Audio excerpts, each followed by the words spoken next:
Assalamualaikum warahmatullahi wabarakatuh.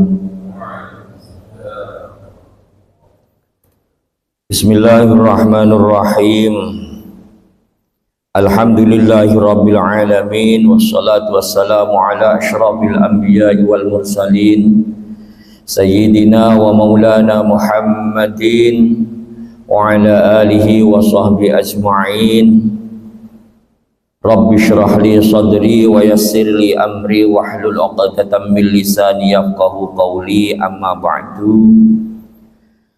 Para jamaah rahimakumullah, alhamdulillah pada kesempatan malam hari ini kita bersama-sama diberikan kemampuan oleh Allah Subhanahu wa taala untuk melaksanakan kewajiban kita bersama, yakni sholat maghrib berjamaah.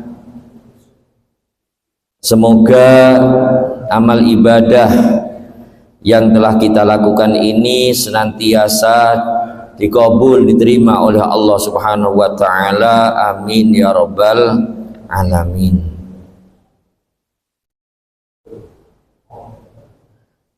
Para jamaah rahimakumullah, pada kesempatan pertemuan yang sebelumnya telah disampaikan bahwasannya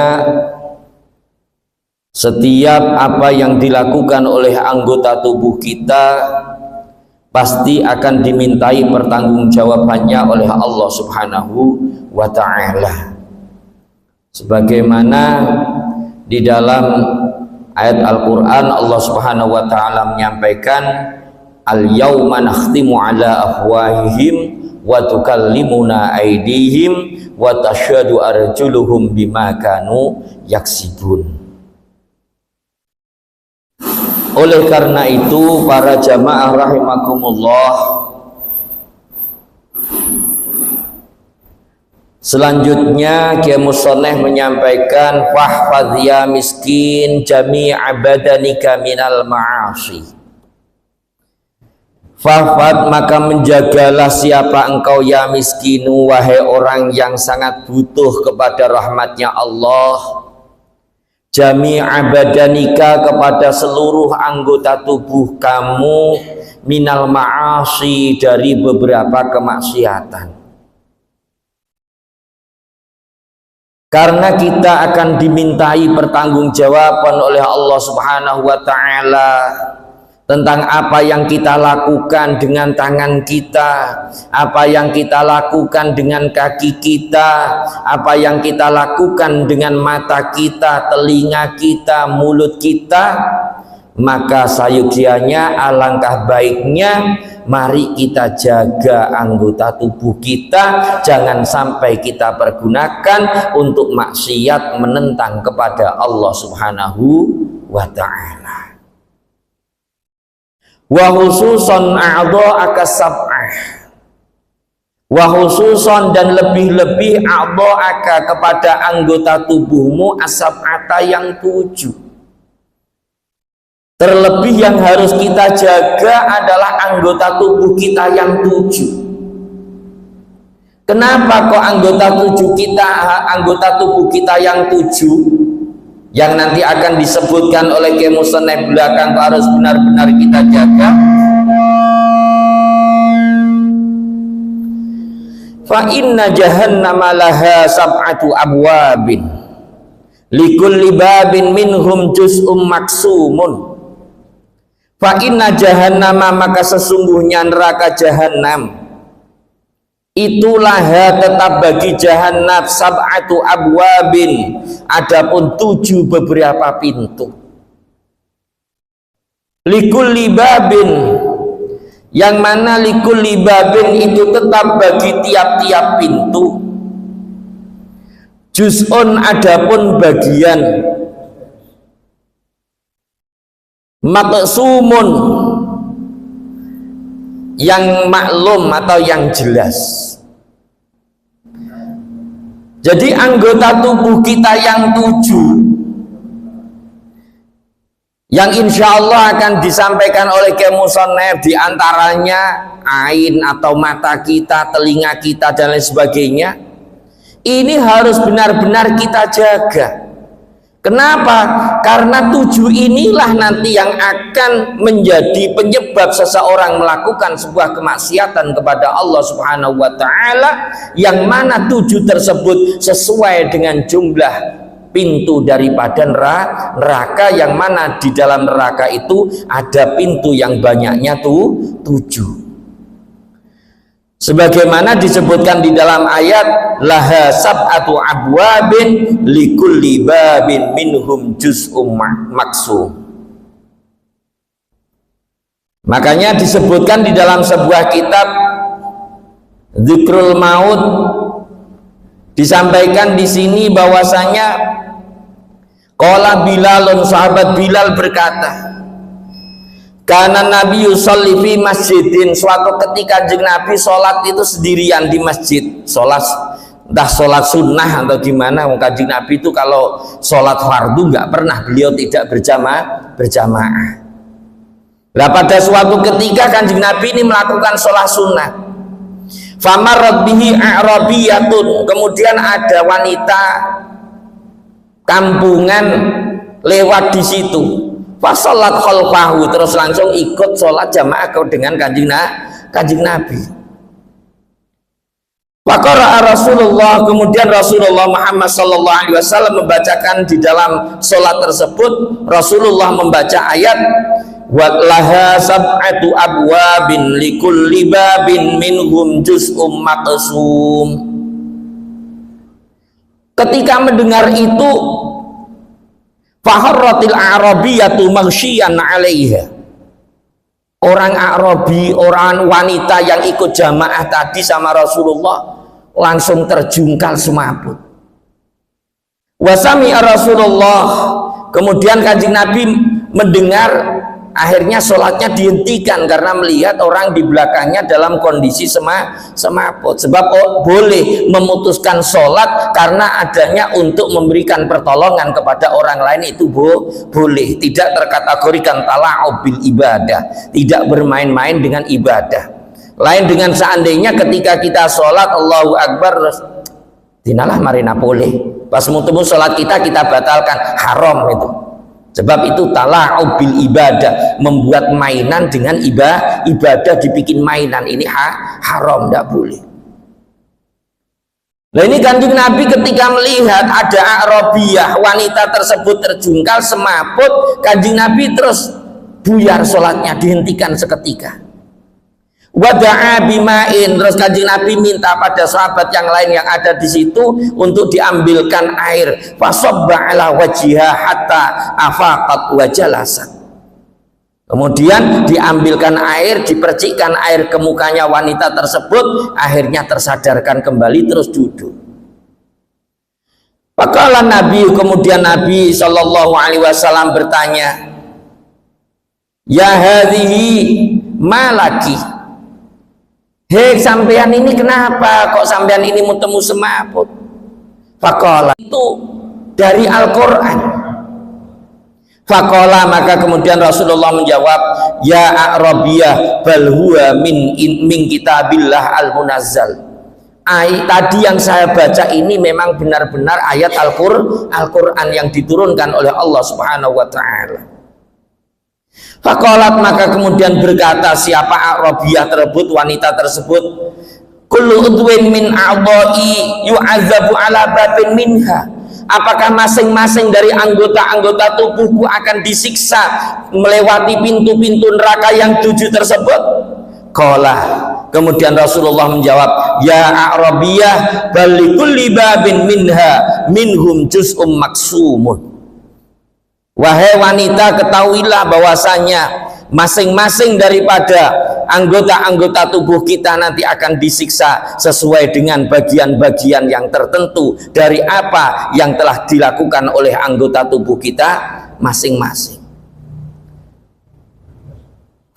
Faqalat, kemudian wanita tersebut berkata, wallahi inni imra'atun miskinah, matur ke Kanjeng Nabi, hei Kanjeng Nabi, demi Allah saya ini wanita yang miskin, la maliyali, yang saya tidak mempunyai harta sama sekali, cuma saja walali illa sab'atun illa sab'atu a'budin ushiduka ya Rasulullah, saya hanya punya 7 budak, saksikan wahai Rasulullah, anna kulli 'abdin minhum ala babin min abwabil jahannama hurrun liwajhillahi ta'ala. Budak saya yang 7 ini saya merdekakan sebagai penebus, nanti ketika saya di neraka tidak akan disiksa melalui pintu-pintu tersebut. Fa'atahu Jibril, kemudian malaikat Jibril datang kepada Rasulullah Muhammad sallallahu alaihi wasallam. Faqala, maka kemudian Rasulullah bersabda, apa malaikat Jibril berkata, ya Rasulullah, wahai utusan Allah, basyir al-a'rabiyah, bahwasanya innallaha qad ghafara laha wa harrama 'alaiha abwaaba jahannama wa futiha laha abwaabul jannah kullaha.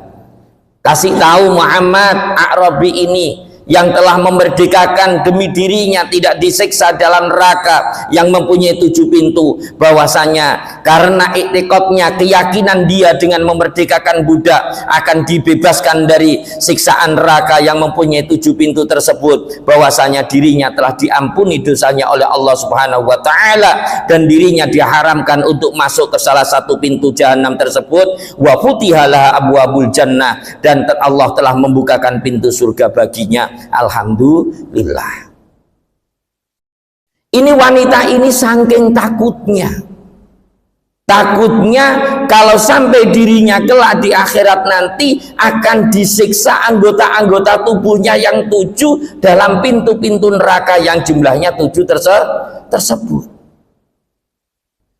Wala yata'ayyanu litilkal abwab illa man asallaha ta'ala bihadil a'dha'is sab'ah, yang mana tidak walaya ta'ayyanu, dan tidak menjadi nyata litilkal abwabi, untuk itulah beberapa pintu, illa liman asallaha, kecuali bagi orang-orang yang maksiat kepada Allah Ta'ala bihadil a'dha'i, dengan itulah beberapa anggota asab'ati yang 7.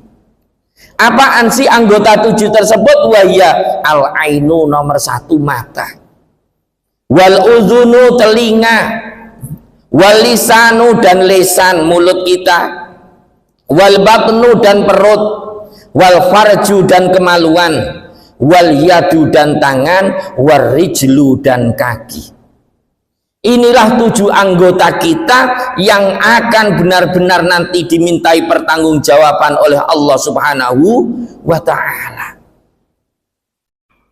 Jadi masing-masing tangan kita, kaki kita, mata kita, mulut kita, tidak ada satupun yang akan terlewatan dari catatan-catatan yang telah dicatatkan oleh malaikat Raqib Atid, yang senantiasa mencatat apapun yang kita lakukan.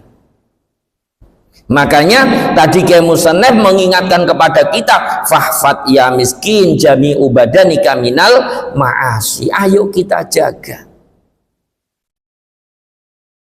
Amal ainu fa innama khuliqat laka litahtadiya biha fid dhulumati wa tasta'ina biha fil hajati wa tandura biha ila ajaibi malakutil ardi was samawati wa ta'tabira bima fiha minal ayati. Di sini Kiai Musannaf mengingatkan kepada kita bahwasanya Allah Subhanahu wa taala memberikan kepada kita nikmat yang besar, yakni dengan penglihatan kita. Untuk apa sih Allah memberikan kita bisa melihat? Amal ainu. Sedangkan adapun mata, fa innama khuliqat, maka semestinya diciptakan apa al-ain laka, bagi dirimu. Untuk apa? Litahtadiya biha, litahtadiya, supaya hendaknya bisa menggunakan petunjuk siapa engkau, biha dengan al-ain, fil dhulumati, dalam kegelapan. Kita dikasih mata oleh Allah Subhanahu wa taala, mata zahir kita. Tujuannya apa? Biar kalau ada kegelapan kita masih bisa melihat apa yang ada di lingkungan kita. digunakan untuk melihat hal-hal yang ada manfaatnya.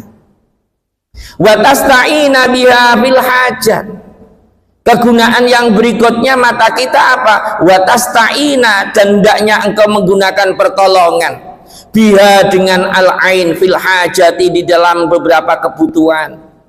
Jenengan mau ke belanja ke pasar, jenengan mau berangkat ke kantor, kalau punya matanya terang, lihat enak, naik kendaraan bisa lihat depannya. Kita gunakan litasta'ina biha fil hajat, kita gunakan untuk berbagai macam kebutuhan-kebutuhan yang harus kita lakukan dalam kehidupan kita sehari-hari. Wa tandura biha ila ajaibi malakutil ardi was samawati.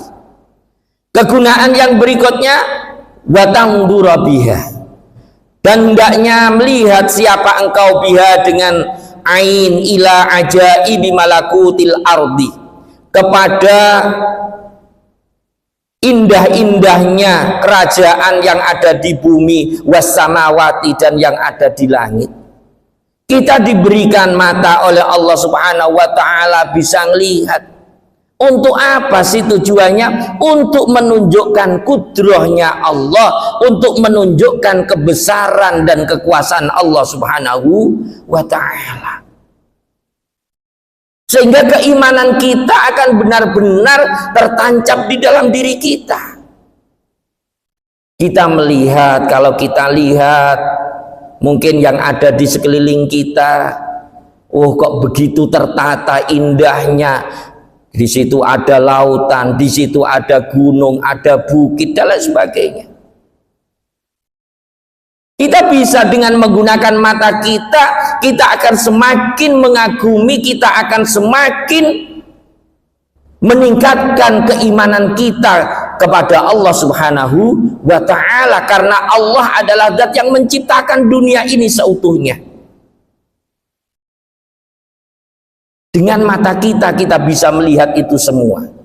Wa ta'tabiru fiha bima fiha minal ayat.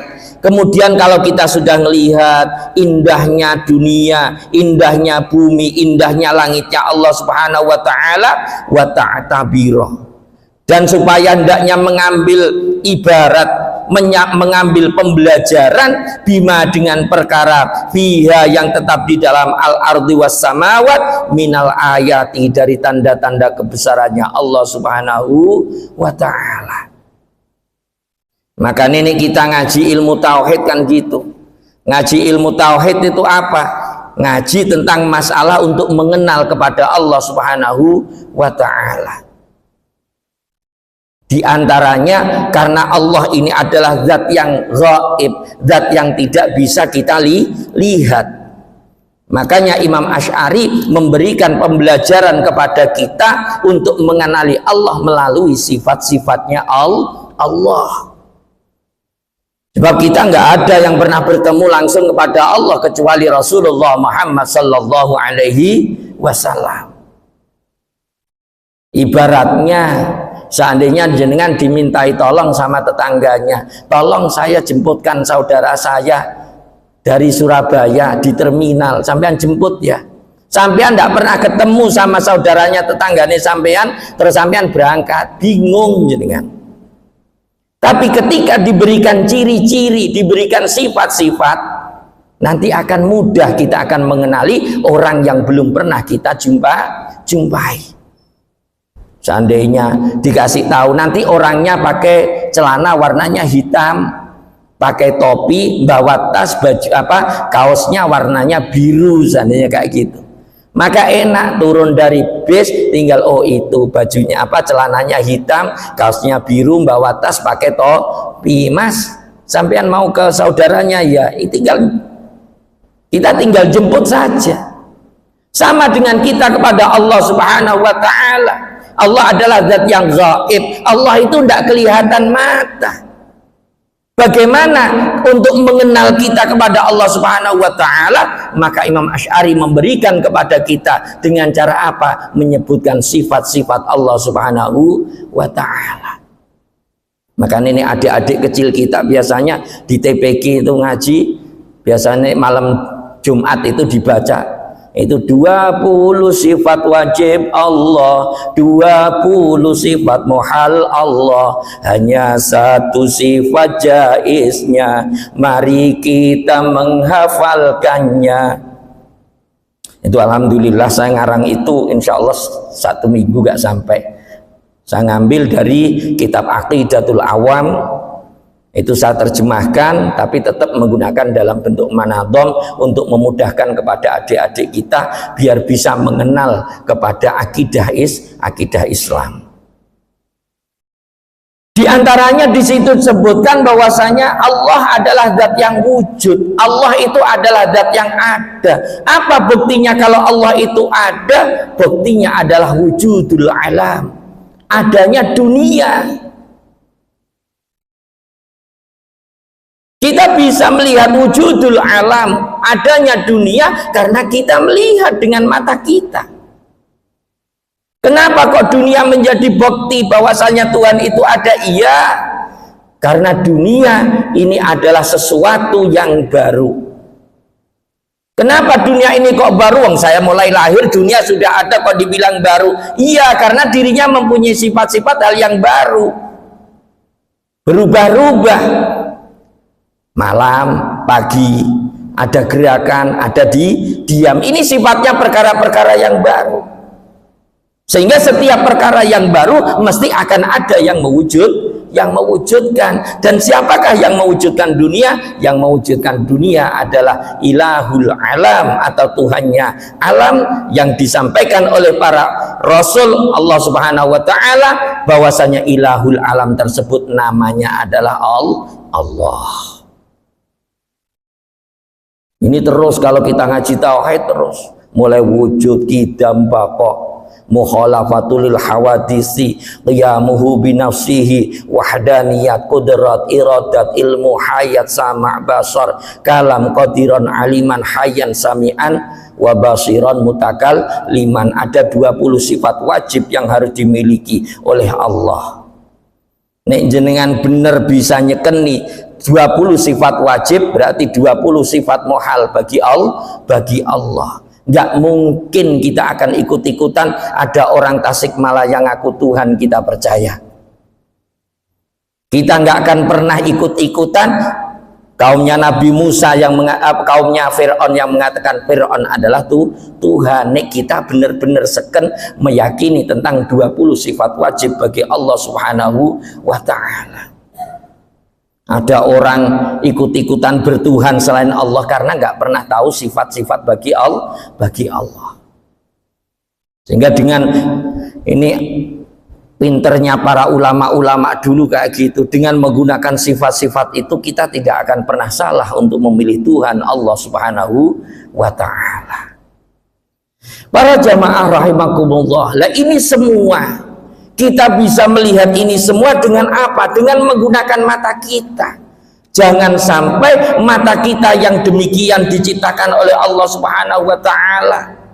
Nih kita lihat susunannya, kalau kita mau syukur dengan mata kita itu otomatis. Kalau nggak percaya, refleksnya sangat tinggi sekali.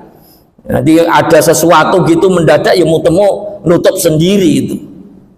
Nggak usah gerakan-gerakan yang aneh-aneh, langsung secara otomatis.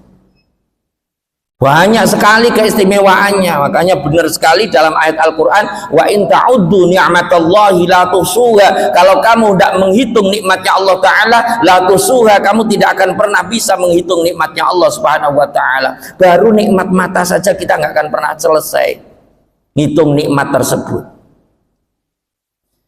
Oleh karena nikmat itu, mata ini adalah nikmat yang diberikan oleh Allah kepada kita. Untuk hal-hal itu semua, fahfadha an arba'in, maka jagalah matamu an arba'in, dari 4 perkara. Apa? Yang pertama, antang durabiha ila ghairi mahramin. Antang duro, hendaknya melihat siapa engkau biha dengan ain, ila ghairi mahramin, kepada wanita yang bukan mahramnya. Jaga pandangan kita, jangan biasa melihat wanita yang bukan mahram kita. au ila suratin malihatin, atau melihat kepada gambar-gambar malihatin yang sangat menimbulkan kepada syahwat, atau durabiha ila muslimin bi'ainil ihtiqar. Yang berikutnya, hendaknya engkau jaga mata kamu, antang durah, hendak melihat biha dengan ain ila muslimin kepada orang muslim, bi'ainil ihtiqar dengan mata penghinaan, au tatlu'a biha ala aibi muslimin, atau hendaknya tidak melihat siapa engkau biha dengan ain ala aibi muslimin kepada cacatnya, celanya orang muslim. Jadi kalau tadi disebutkan oleh Kiai Musonef tentang beberapa kegunaan daripada mata yang telah diberikan oleh Allah kepada kita semua, mulai dari kita gunakan mata kita yang pertama untuk litah tadiya biafil dulumat, biar kalau gelap kita bisa melihat, bisa kita pakai untuk kebutuhan-kebutuhan kita bisa melihat indahnya langit dan bumi sehingga kita akan bisa mengambil banyak ibarat. Maka kita harus menjaga mata kita dari 4 perkara. Yang pertama, jangan biasa kita menggunakan mata kita untuk melihat perkara-perkara yang dilarang oleh Allah. Termasuk yang dilarang yaitu kita melihat orang yang bukan mahram kita. Yang berikutnya, janganlah mata kita gunakan untuk melihat hal-hal yang menimbulkan syahwat. Ya, sekarang itu kemana-mana mari. Ya, kadang-kadang kan gitu, kita lihat YouTube pengajian, loh di tengah-tengahnya itu yang muncul itu kok ya sponsornya obat kuat, gambarnya ya kayak gitu. Ya aneh-aneh sekarang itu. Terus berikutnya lagi, autang durabiha ila muslimin bi'ainil ihtiqar. Kita jaga mata kita, jangan kita melihat kepada orang muslim, sesama muslim dengan penglihatan untuk menghina, mencibir kepada mereka, jangan. Yang berikutnya lagi, autatlu'a biha ala aibi muslimin. Jangan sampai kita gunakan mata kita untuk melihat, hanya melihat kepada kekurangan atau cacatnya sesama orang muslim. Fa insyaallah nek kita bisa menjaga mata kita dari hal-hal yang enggak demikian, maka ketika nanti kita ada di akhirat, kita tidak terlalu berat untuk mempertanggungjawabkan di hadapan Allah Subhanahu wa taala. Gunakan mata kita untuk buka Al-Qur'an, membaca Al-Qur'an. Gunakan mata kita untuk melihat ayat-ayatnya Allah. Gunakan yang baik. Jangan sampai kita diberi nikmat Allah, mata ini dari Allah, kita pakai untuk maksiat kepada Allah. Jangan sampai. Dan seandainya terpaksa, gimana Ustaz, wis kadung, ya sudah, kita istighfar, minta ampun kepada Allah, janji untuk tidak mengulang kembali. Insya Allah taubat kita tetap akan diterima oleh Allah Subhanahu wa ta'ala. Wa amal uduna, kita lanjutkan dalam pertemuan yang berikutnya. Jadi kita baca nanti satu persatu anggota tubuh yang 7 itu kegunaannya untuk apa, dan jangan sampai untuk dilakukan untuk hal-hal apa saja. Demikian para jamaah rahimakumullah, apa yang kita bahas pada kesempatan malam hari ini. Sekali lagi, dengan kita mempelajari ini semua, ayo kita ngaji kepada diri kita masing-masing, ayo kita berusaha untuk menjadi yang lebih baik. Ya, saya sendiri juga ngaji, ya saya sendiri juga belajar. Ayo belajar sama-sama, saling mengingatkan. Mungkin kita ada yang melanggar dari apa yang pernah kita pelajari, saling mengingatkan dengan baik. Lagi pas cemoh, ya Ustaz tidak bisa caca melulu, pas terus didalili, wah, bisa nasihat gak iso ngelakoni. Wah, Ustaz kayak gitu, tolos nutup kitab ya. Terus terang saya bisa nyampaikan, saya juga ingin berusaha untuk mengamalkan. Nah, dawuhnya guru saya gitu. Nanti ketika kamu sudah bisa menyampaikan kepada masyarakat, sampaikan semuanya apa yang kamu ketahui. Sekalipun kamu masih belum bisa menjalankan, barangkali ada orang yang mampu menjalankan tentang pengetahuan tersebut. Itu akan menjadi ilmu yang manfaat. Demikian kurang lebihnya mohon maaf. Afu minkum ihdinas siratal mustaqim. Assalamualaikum warahmatullahi wabarakatuh. Masih lama waktunya? Waktunya masih lama? Nggih, Pak Safat. Isa masih lama? 10 menit ya.